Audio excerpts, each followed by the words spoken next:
From A-list celebrities secretly funding the film to real cyclists accidentally riding through scenes, Spike Lee's 1996 road trip drama hides bizarre production stories that rival its powerful message.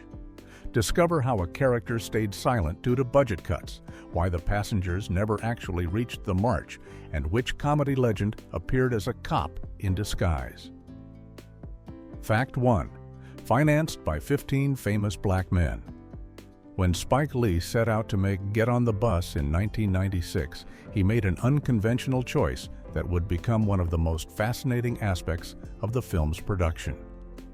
Instead of approaching Hollywood studios for financing, Lee decided to fund the entire project through private investments from prominent African-American men in the entertainment and business world. This decision wasn't just about money, it was about honoring the spirit of the Million Man March itself, which emphasized self-reliance and community support within the black community. Lee successfully raised between $2.4 and $2.5 million from exactly 15 investors, each contributing somewhere between $100,000 and $200,000 of their own money.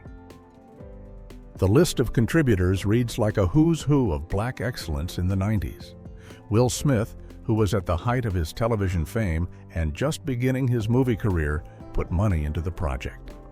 Danny Glover, already a respected actor known for the Lethal Weapon series, invested alongside Wesley Snipes, who had become a major action star. Robert Guillaume, the Emmy-winning actor, also contributed funds to make the film possible. Perhaps most notably, Johnny Cochran Jr., the legendary attorney who had just finished defending O.J. Simpson in the trial of the century, was among the investors. Music executive Gerald Busby also joined the financing effort, along with Lee himself, screenwriter Reggie Rock Bythewood, and producer Reuben Cannon. This grassroots approach to filmmaking allowed Lee to maintain complete creative control while creating a project that truly belonged to the community it aimed to represent, making Get on the Bus a unique example of independent black cinema in Hollywood history. Fact 2. Shot in only 18 days. The production schedule for Get on the Bus was absolutely brutal, with the entire film being shot in just 18 days according to most sources, though some reports suggest it may have been completed in as few as 16 days. This wasn't a creative choice or a result of poor planning, it was actually a deliberate necessity, driven by the film's unique purpose and timing. Spike Lee was determined to release the movie on October 16, 1996, which marked exactly 1 year after the actual Million Man March took place in Washington, D.C., and this anniversary deadline was completely non-negotiable. The compressed timeline created enormous logistical challenges for everyone involved in the production. What made the schedule even more demanding was that roughly 75% of the filming had to be done while the bus was actually moving down highways and roads. Shooting inside a moving vehicle is notoriously difficult because of lighting issues, sound problems from road noise and engine rumble, and the constant vibration that makes it hard to keep shots steady. The crew had to work in extremely cramped conditions with limited space for equipment and personnel.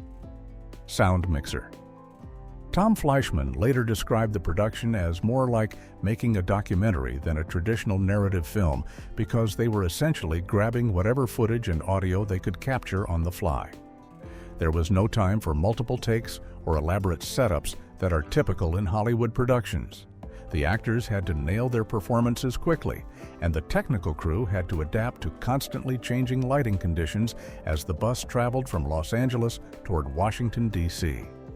This run-and-gun approach gave the finished film its raw, immediate quality that critics praised, but it also meant the entire cast and crew were under relentless pressure throughout the entire shoot.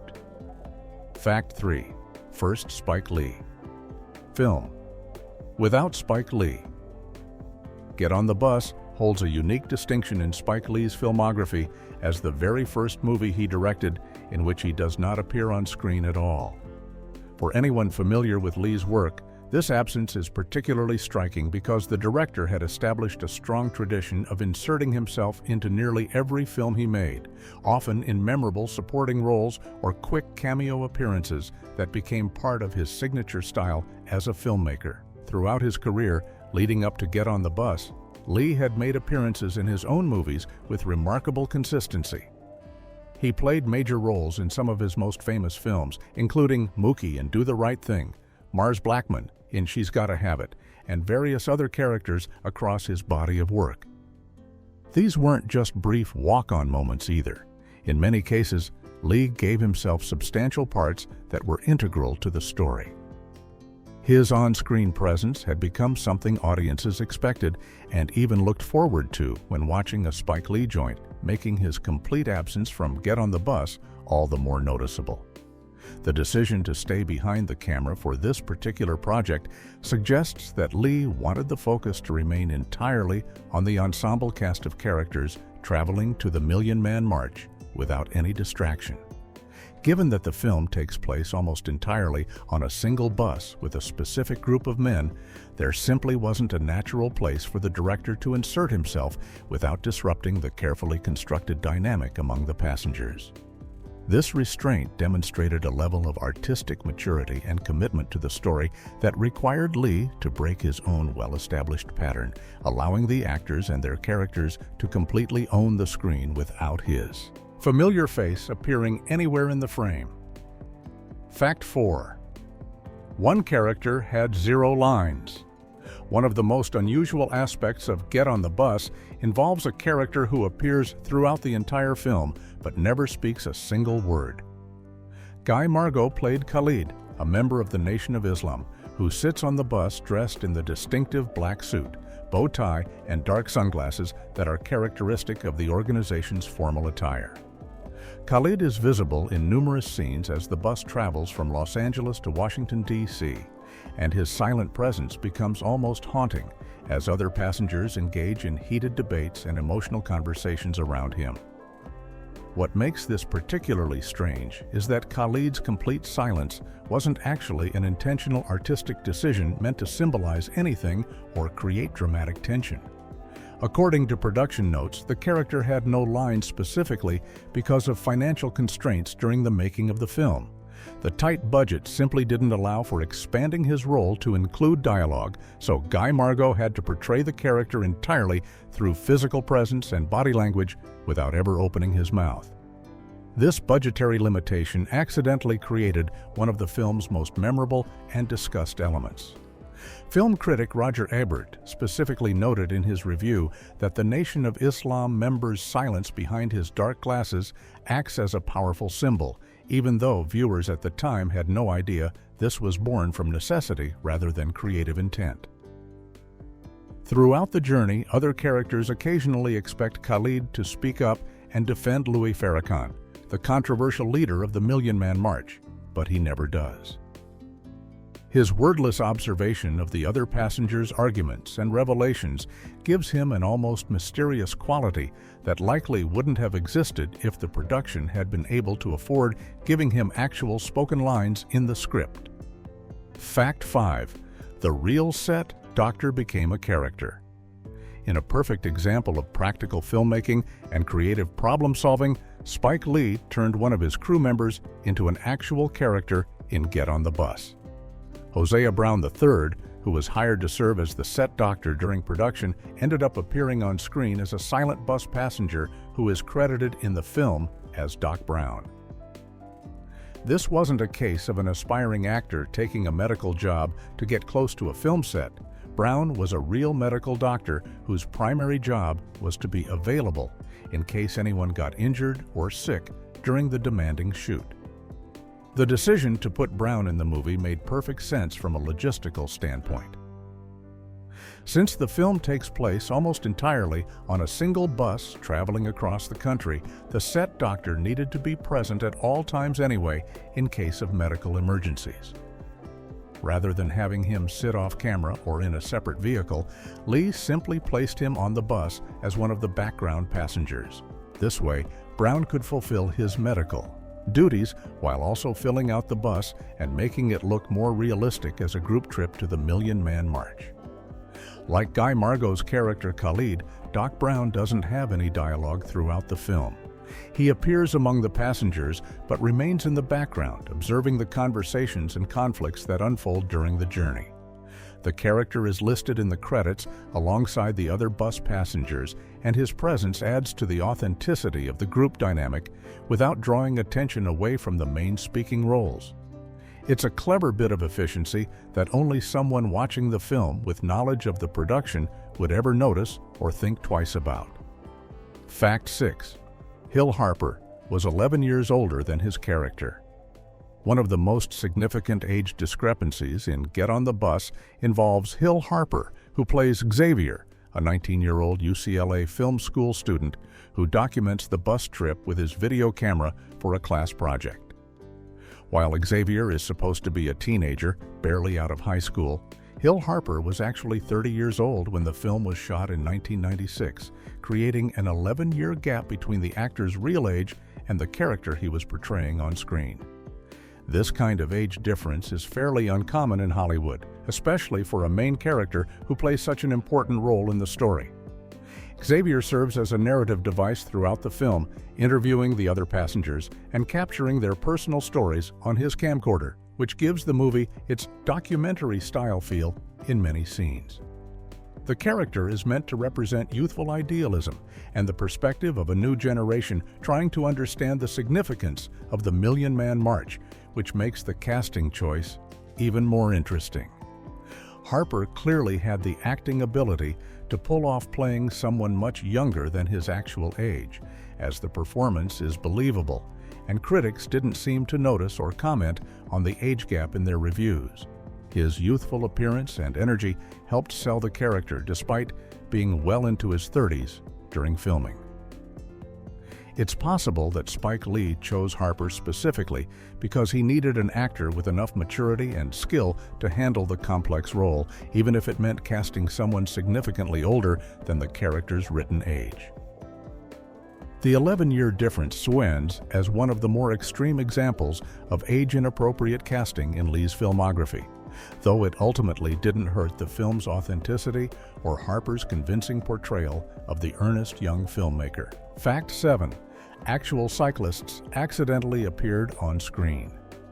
In one of the most charming and unplanned moments in Get on the Bus, two real-life long-distance cyclists accidentally became part of the movie when they happened to ride through the filming location at exactly the wrong, or perhaps the right, moment. Carol and Ken Lyon were in the middle of an ambitious cross-country bicycle journey from Ventura, California, all the way to Galveston, Texas, when their path unexpectedly intersected with Spike Lee's film production somewhere along the route. The Lyons weren't riding ordinary bicycles either. They were traveling on recumbent bikes, which are those unusual-looking cycles where the rider sits in a reclined position rather than sitting upright like on a traditional bicycle. These distinctive bikes would have been pretty hard to miss on camera, making their accidental appearance even more noticeable to anyone paying close attention. When Carol and Ken pedaled through the area where the crew was shooting, the cameras were rolling and they ended up being captured on film as part of the scene. Rather than cutting them out or reshooting the sequence, the production apparently decided to keep the footage with the unexpected cyclists in it, and the Lyons are actually credited in the film as recumbent riders. This decision fits perfectly with the documentary-style aesthetic that Spike Lee was going for with the movie, where the rough, unpolished nature of the footage was part of its authentic feel. The fact that two random people on a personal adventure could accidentally wander into a major motion picture and end up in the final cut speaks to the guerrilla filmmaking approach that defined the entire production, where unexpected moments were embraced rather than eliminated. Fact 8. Randy Quaid's secret uncredited cameo. Hidden within Get on the Bus is a completely uncredited performance by Randy Quaid, a major Hollywood actor who was well known in 1996 for his roles in films like National Lampoon's Vacation, Independence Day, and Brokeback Mountain. Quaid appears in the film as one of the Tennessee state troopers who pulls over the bus in a tense and racially charged scene that becomes one of the most memorable moments in the movie, yet his name doesn't appear anywhere in the opening or closing credits. The scene itself is crucial to the film's examination of racism in America. When the bus travels through Knoxville, Tennessee, the state troopers stop the vehicle under the suspicion that the passengers are using it to smuggle drugs. The officers bring a drug-sniffing dog onto the bus and search through the passengers' belongings in a condescending and disrespectful manner, even after Gary, one of the passengers who is a Los Angeles police officer, shows them his badge. The troopers find nothing illegal, but the encounter leaves the men shaken and reinforces the everyday discrimination they face. Randy Quaid's decision to take this small, uncredited role in such a deliberately unlikable part shows a willingness to support the film's message without seeking personal recognition or billing. His performance is subtle enough that many viewers who watched the movie had no idea they were looking at a famous actor, which actually serves the scene better since it keeps the focus on the experience of the bus passengers rather than on recognizing a celebrity face. The fact that Quaid was willing to play a racist authority figure without any screen credit demonstrates the kind of solidarity that the film's grassroots production inspired among actors. Fact 9. The passengers never reached the march. In one of the most surprising narrative decisions in Get on the Bus, the characters never actually make it to the Million Man March itself, despite the entire film building toward that destination for 2 hours. The whole movie follows these men as they travel across the country with the specific goal of attending this historic event in Washington, D.C. But in a twist that catches viewers off guard, they end up watching the march on television from a hospital waiting room instead of participating in person. The reason for this unexpected turn comes late in the film, when Jeremiah, the beloved elderly character played by Ossie Davis, suddenly collapses as the bus approaches Washington. The other passengers rush him to a nearby hospital where doctors discover he's suffering from advanced coronary artery disease, meaning the stress and excitement of the long cross-country journey has put his life in serious danger. Some of the men choose to stay with Jeremiah at the hospital, while the rest initially leave to attend the march, but the group that departed soon returns, deciding that staying together and being with their friend is more important than attending the event itself. Shortly after the men reunite at the hospital, Jeremiah passes away, and the entire group ends up watching the Million Man March unfold on a television screen in the hospital rather than standing among the crowds on the National Mall. This choice by Spike Lee and screenwriter Reggie Rock Bythewood emphasizes that the journey and the bonds formed between the men matter more than reaching the physical destination. The film's message becomes about solidarity, brotherhood, and being there for each other rather than simply attending a political gathering. Fact 10. Michael Jackson wrote a song that wasn't on the soundtrack. Michael Jackson, the king of pop himself, recorded an original song called On the Line specifically for Get on the Bus, and audiences can hear it playing during the film's opening credits as the movie begins.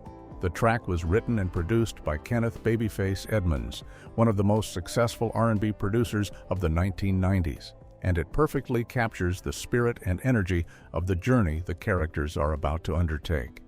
However, despite being featured prominently in the actual movie, the song was mysteriously left off the official soundtrack album when it was released in October of 1996 on Interscope Records.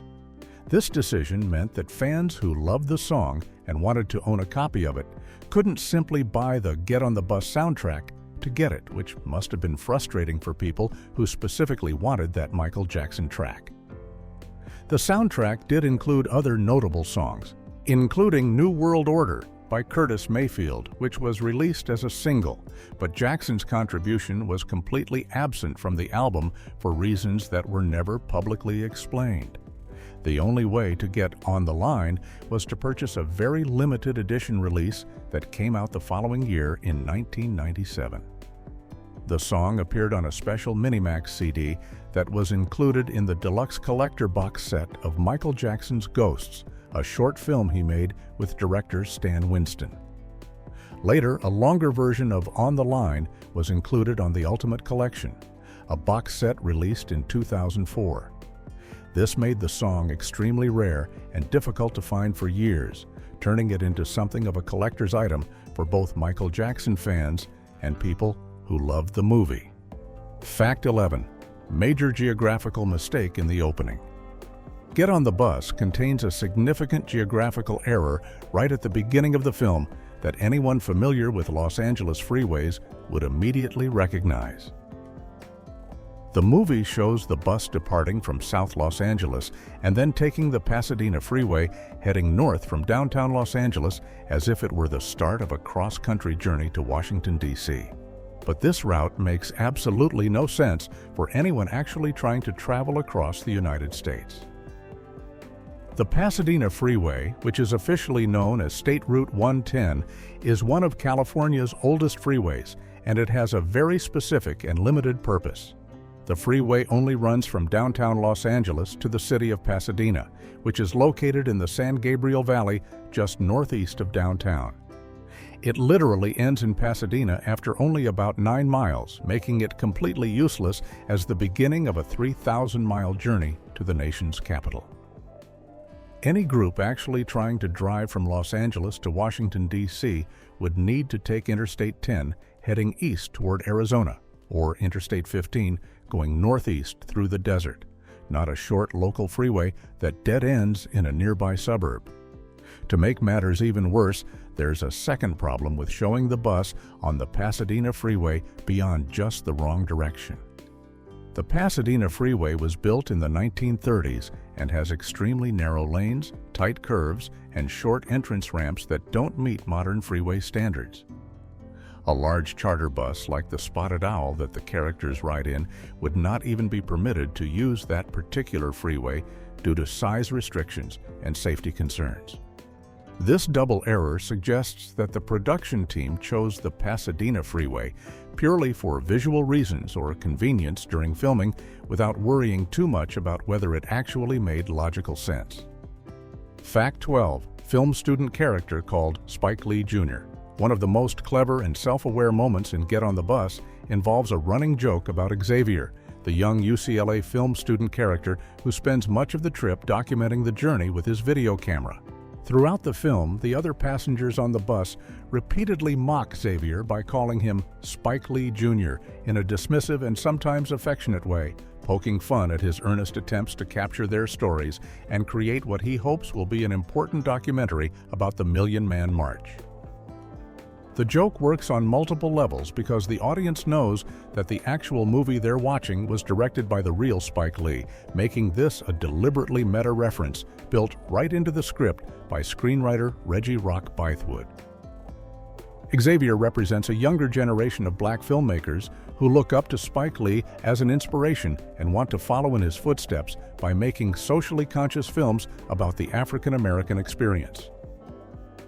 The character even refers to himself as X at certain points, which creates another layer of connection to Spike Lee's own work, since the director made the biographical film Malcolm X just a few years earlier in 1992.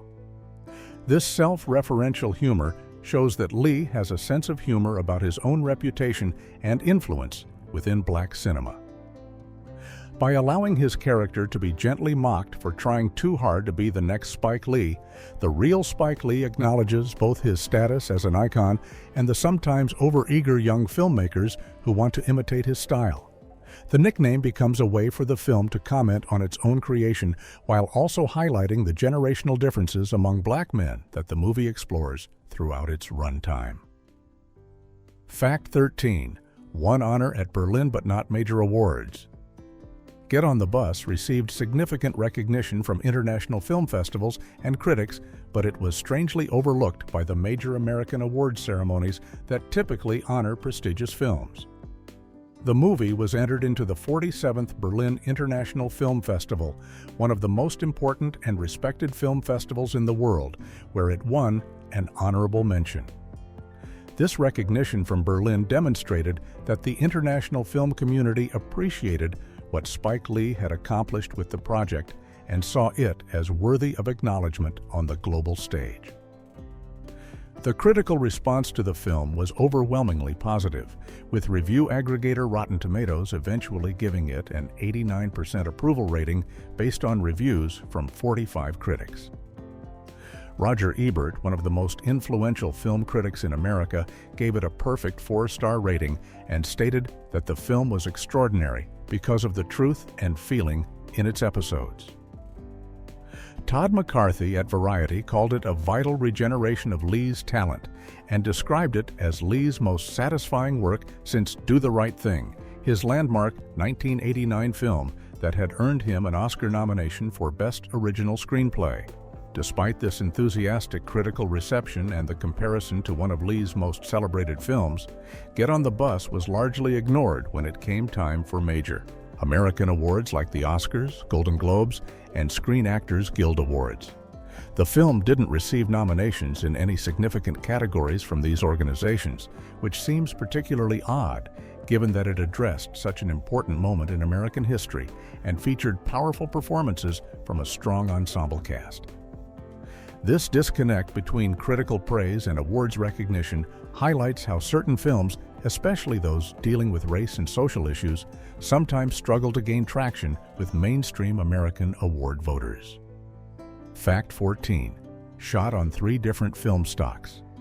Spike Lee made some unconventional technical choices while filming Get on the Bus that gave the movie its distinctive rough and authentic visual style. Rather than shooting on standard 35mm film like most Hollywood productions, Lee chose to use Super 16mm film, which is a smaller format typically associated with documentaries and low-budget independent films. This decision was partly practical due to the limited budget and tight shooting schedule, but it was also an artistic choice meant to make the film feel more immediate and real. What makes the cinematography even more interesting is that Lee and cinematographer Elliot Davis didn't stick with just one type of film stock throughout the production.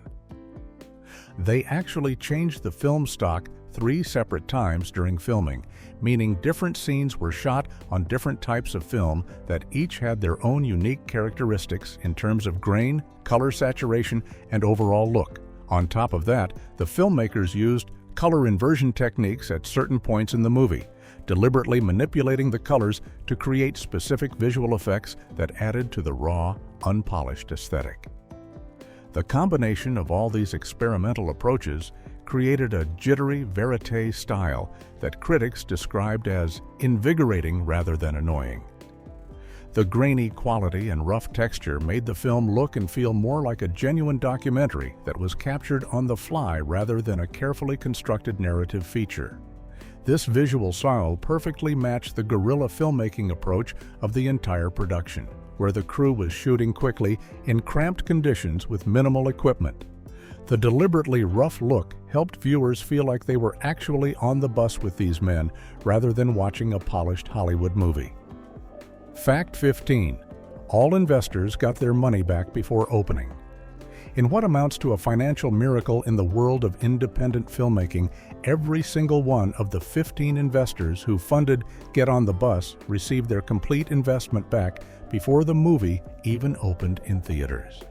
This kind of outcome is extremely rare in the film industry, where investors typically have to wait months or even years after a movie's release to see if they'll ever recoup their money, and many independent films never earn back their production costs at all. The key to this remarkable achievement was Spike Lee's ability to pre-sell the finished film to distributors before it hit theaters. By securing distribution deals in advance, Lee was able to generate enough money to pay back all the investors immediately, meaning that Will Smith, Danny Glover, Wesley Snipes, Johnny Cochran Jr., and the other 11 backers got their $100,000 to $200,000 investments returned in full with no risk or waiting period. This meant that any money the film made at the box office or through home video sales would be pure profit for everyone involved. This financial success story is particularly impressive when you consider that the entire production budget was only around $2.4 to $2.5 million, which is incredibly modest even by independent film standards. The fact that Lee could make a compelling, critically acclaimed film for such a small amount of money and still manage to secure enough pre-sale deals to return every penny to his investors demonstrates not only his skill as a filmmaker, but also his business acumen and ability to navigate the complicated financial side of the movie industry. This achievement made Get on the Bus a model for how independent films could be financed and distributed outside the traditional Hollywood studio system. Hollywood studio system. Hollywood studio system. Hollywood studio system.